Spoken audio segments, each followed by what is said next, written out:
Hey everyone, this is Kaisif and welcome back, and today we're going to be looking at villager trades and more specifically, what are the best villager trades to get tons upon tons of emeralds and resources. So over here we've got some standard villages, but first we're going to be looking at easily the best ways, which uses a few loopings essentially to get an infinite number of emeralds starting with absolutely nothing.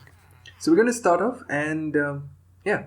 So the first trade involves just the solitary librarian. As you can see, this librarian has got the bookshelf trade, which currently costs 9 emeralds. And it's also got the book trade. Now, as you know, you can break a bookshelf to get some books. So if I just go into survival and break these bookshelves, I get 3 books each and I can trade them and get some emeralds. So right now I didn't make a profit.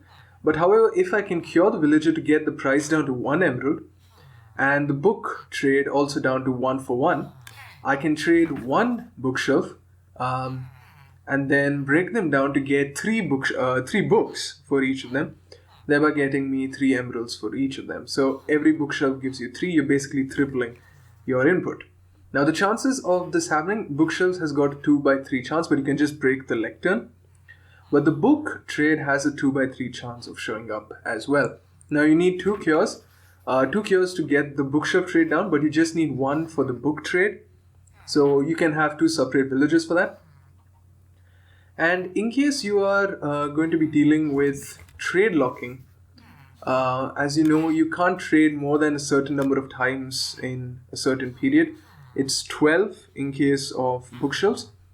You can have multiple villages, and in case you've got that, you will need 3 more villagers to maintain a continuous supply. 3 villagers overall. Now, there is a bit of a trick with making sure that there isn't lock. So basically, that's a pretty useful trick which I've shown in a previous video, which is what this number is about, interactions for 100 emeralds.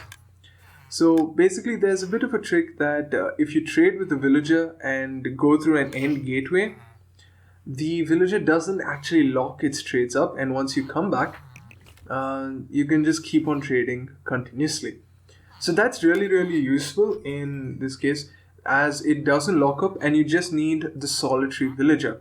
The only thing that's really determining your speed is the number of times you've got to close the villager's inventory.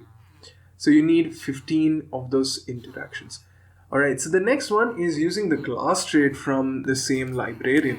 So you can trade 48 glass at a time, and there's a 2 by 3 chance of this trade showing up. Now you don't need any cures to get the trades down to 1, and it's a tier 3 trade, so you need to trade approximately 20 things.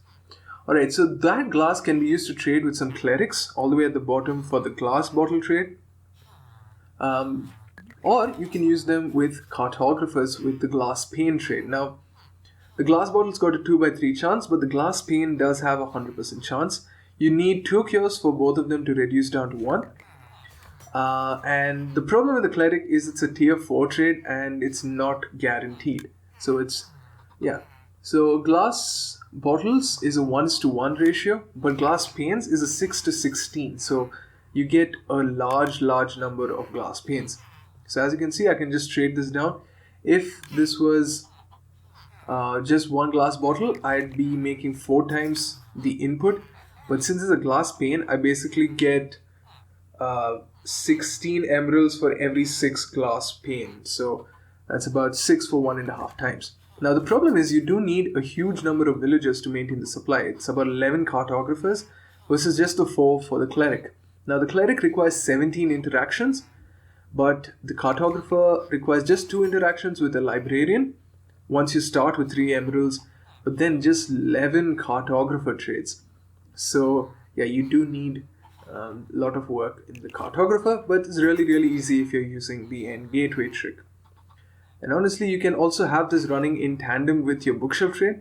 So have a librarian and a cartographer and you're set. Now we'll get into some of the other farm-based emerald trades. So this time we're looking at the butcher, who's got the raw chicken trade. If I just get some, as you can see right now it costs 14 chicken to get 1 emerald, but then you can trade that to get some cooked chicken.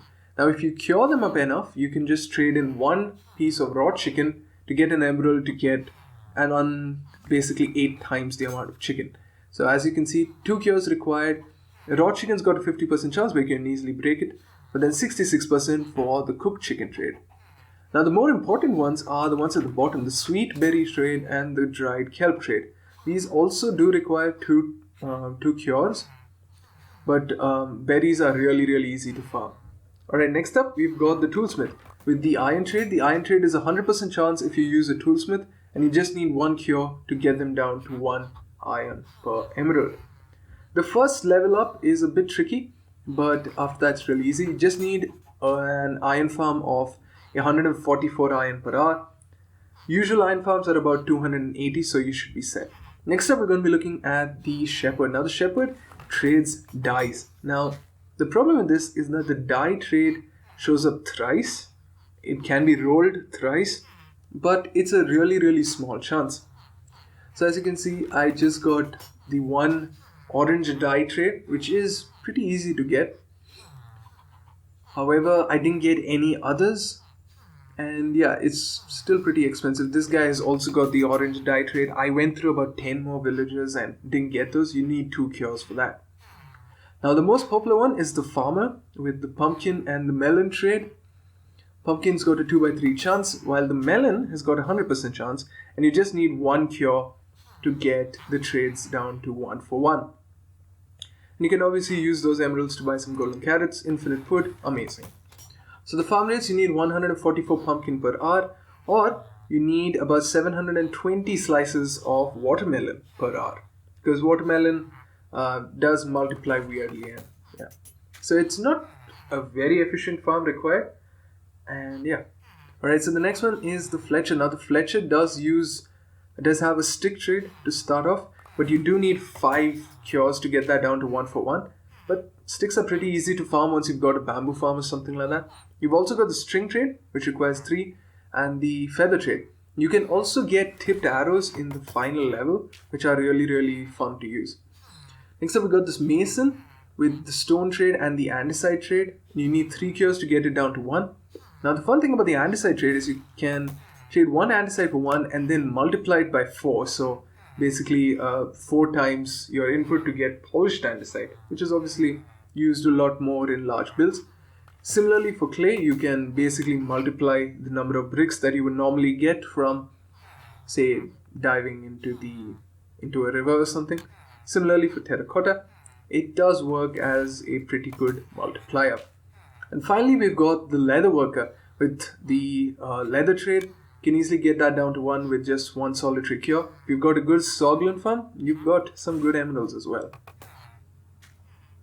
So guys, thanks for watching. This means Kaisif, and I'm out. So ciao for now, and I shall see you in the next video.